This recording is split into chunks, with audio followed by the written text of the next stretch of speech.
ఒక పక్క రేవంత్ రెడ్డి మీద యుద్ధం చేయాలి, ఇంకో పక్క మీ ఎమ్మెల్యే గారు ఉన్నారు, వీకెండ్ ఎమ్మెల్యే గారు, ఆయనను రేవంత్ రెడ్డి మీద యుద్ధం చేయడానికి కూడా మీరే సిద్ధం చేయాలి. ఎందుకంటే ఆయన బంద్ పెట్టి నువ్వు యుద్ధం చేసుడు. పవన్ కళ్యాణ్ అనే ఆయన వచ్చి మాట్లాడితే కూడా ఇవాళ బీఆర్ఎస్ పార్టీ వాళ్ళు కనీసం ఎదురు తిరిగి మాట్లాడే పరిస్థితి లేదు. తెలంగాణ తల్లి బొమ్మ మారిస్తే కూడా ఎదురు తిరిగి మాట్లాడే పరిస్థితి లేదు. తెలంగాణ ప్రజలతో పేగుబంధం నింపుకున్నారు బీఆర్ఎస్ నాయకులు. అందుకే టీఆర్ఎస్ వచ్చింది, తెలంగాణ ఇంటి పార్టీ వచ్చింది, మీ ఆడబిడ్డ పార్టీ వచ్చింది.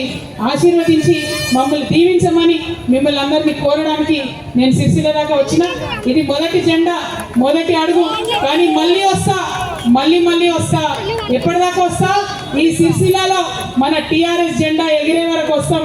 ఖచ్చితంగా సిరిసిల్లలో టీఆర్ఎస్ జెండా ఎగిరేసి తీర్థమని చెప్పి మీ అందరికీ తెలియజేస్తూ మరి ఇక్కడికి వచ్చి సాయంత్రం 4 గంటల నుంచి వేచి ఉన్నటువంటి మా అక్క చెల్లెలకు, అన్నదమ్ములకు అందరికి కూడా హృదయపూర్వకంగా నమస్కారాలు. జై తెలంగాణ.